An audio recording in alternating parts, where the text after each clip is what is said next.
महबूब, murder, mail और border. जी हाँ, इस कहानी में सब कुछ है।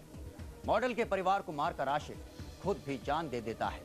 सभी समझते थे कि कहानी यही है, मॉडल भी यही कहती थी, मगर अब कहानी मोड़ ले चुकी है। जी हाँ, मॉडल की चुप्पी और एक जासूस का मुंह खुलना कहानी में ट्विस्ट ले आया।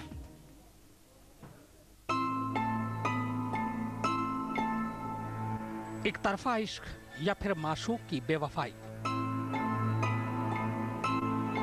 नाकाम आशिक या मतलबी माशूक,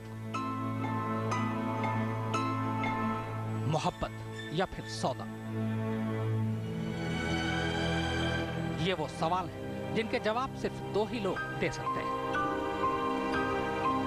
मगर दो में से एक हमेशा के लिए खामोश हो चुका है, जबकि दूसरा अपनी खामोशी तोड़ने को तैयार नहीं। तो फिर एक आशिक के कातिल बनने का सच कैसे सामने आएगा?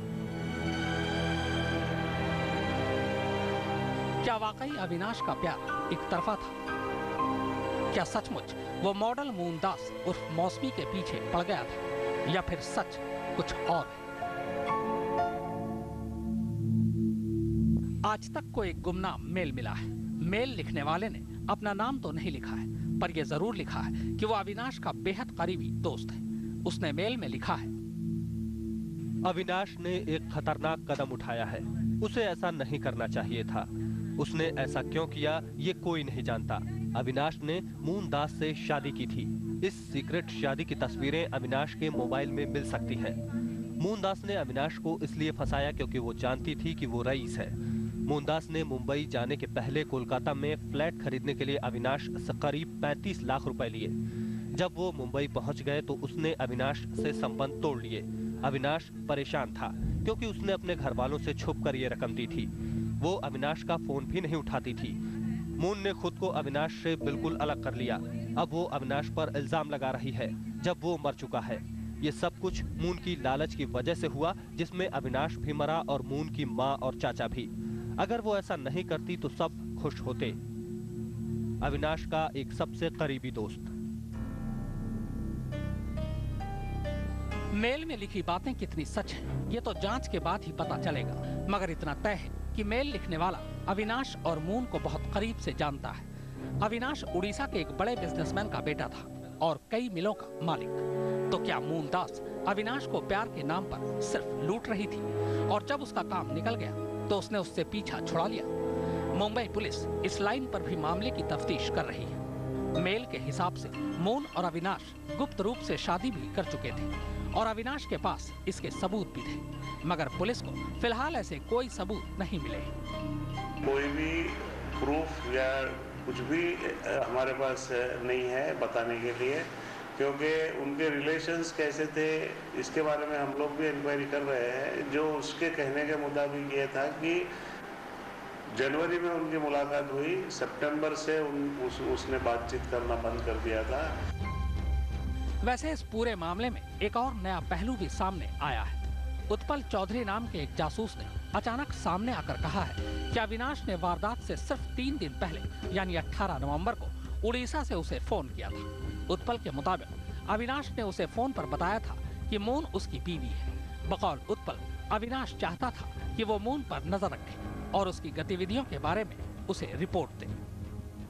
हाँ, उसने मेरे को बोला कि वो मेरी वाइफ है, 1 साल पहले हमने शादी किया है और लगभग 6 महीने से वो करेक्ट उसको रिप्लाई नहीं दे रही है। अगर वो फोन करता है तो कट कर देती है, अगर वो बात करता है तो बदतमीजी से उसको मौसमी दास रिप्लाई देती है। पुलिस इस जासूस से भी पूछताछ कर रही है। हालांकि फिलहाल पुलिस का यही मानना है कि जासूस के पास इस बात का कोई सबूत नहीं है कि अविनाश ने उसे फोन किया था, लिहाजा मामला फिर आकर मून के बयान पर अटक जाता है। जाहिर है जब तक मून सच नहीं बोलती तब तक मोहब्बत और मर्डर की यह मिस्ट्री ही बनी रहेगी। मुंबई से विद्या के साथ तंसीम हैदर, दिल्ली आज तक। यह वारदात 22 नवंबर की रात को मूनदास के फ्लैट में हुई थी। अविनाश उड़ीसा से कार में सैकड़ों मील का सफर तय कर 3 गोलियां लिए सीधे मून के घर पहुंचा, मगर इत्तेफाक देखिए वो घर पर नहीं थी। कोई था तो उसकी माँ और उसके मामा। उसने उन दोनों को गोली मारी और फिर आखिरी गोली के साथ बैठकर मून का इंतजार करने लगा। रात के करीब 11:30 बजे हुए थे।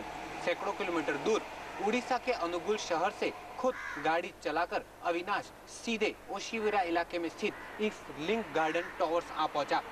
यहां आते ही उसने सिक्योरिटी गार्ड को कहा कि वो मुनदास के घर जा रहा है और सीधा पहुंच गया फ्लैट नंबर 901 में। ये मुंबई का लोखंड वाला इलाका है और ये है वो अपार्टमेंट जिसके फ्लैट नंबर 901 में मून अपने मामा के साथ रहती थी। मून की मां भी इलाज के सिलसिले में मुंबई आई हुई थी और इसी फ्लैट में रह रही थी। देर रात जब अविनाश ने फ्लैट की घंटी बजाई तो दरवाजा मून के मामा ने खोला। मां अंदर थी। अविनाश कमरे में दाखिल हुआ तो उसे पता चला कि मून घर पर नहीं है। इसके बाद वो मून की मां और मामा से लड़ पड़ा। फिर गुस्से में साथ लाए पिस्टल से उसने पहले मून के मामा और फिर उसकी मां को बिल्कुल नजदीक से गोली मार दी। दोनों मौके पर ही ढेर हो गए। अब अविनाश के पिस्टल में सिर्फ एक गोली बची थी जिसका इस्तेमाल वो मून पर करना चाहता था। इसी मकसद से 2 कत्ल करने के बाद वो कमरे में बैठकर ही मून का इंतजार करने लगा। आशिक कातिल अविनाश मारने तो मुंदास को गया था, लेकिन मुंदास घर पर नहीं थी। उसकी पिस्तौल में सिर्फ 3 गोलियां थी, 2 तो उसने चला दी और सारा गुस्सा मुंदास की मां और मामा पर निकाल दिया। कुछ देर बाद मून अपने एक दोस्त के साथ घर लौटी। घंटी बजाने पर जब थोड़ा सा ही दरवाजा खुला तो उसकी नजर अविनाश पर पड़ गई और साथ ही उसने उसके हाथों में पिस्टल भी देख ली। मून फौरन अविनाश के इरादे को भांप गई और उसने हाजिर दिमागी दिखाते हुए तुरंत दरवाजे को खींचकर बाहर से बंद कर दिया और फिर कुंडी लगाकर भागते हुए ओशिवारा पुलिस स्टेशन पहुंच गई। कुछ देर बाद मून पुलिस के साथ जब वापस फ्लैट पर पहुंची तो तमाम कोशिशों के बावजूद अंदर से दरवाजा नहीं खुला। तब पुलिस को मजबूरन दरवाजा तोड़ना पड़ा। अंदर मून की मां और मामा के साथ साथ अविनाश की लाश भी पड़ी थी। दरअसल उसने दरवाजा बंद होते ही तीसरी और आखिरी गोली खुद को मार दी थी। पर वो पिस्तौल देख के घबरा के लड़की दरवाजा बंद करके इधर आ गई और तुरंत पुलिस वाले उसके साथ में गए और वहाँ पे दरवाजा जो बाहर से जो लैच था उसको खोला। जब खोलने की कोशिश की तो अंदर से दरवाजा बंद था, तो पुलिस को दरवाजा तोड़ के अंदर एंट्री करनी पड़ी। अंदर जाके देखा तो ये लड़के ने भी वहाँ पर सुसाइड कमिट किया हुआ था। He has shot himself at the temple.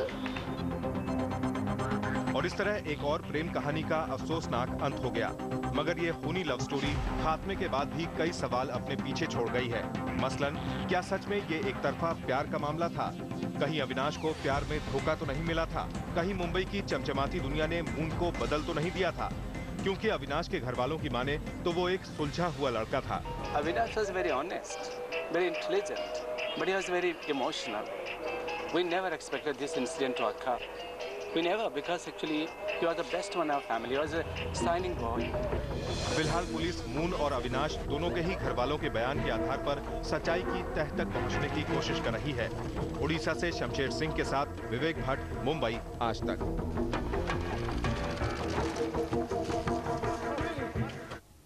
अब एक ब्रेक मगर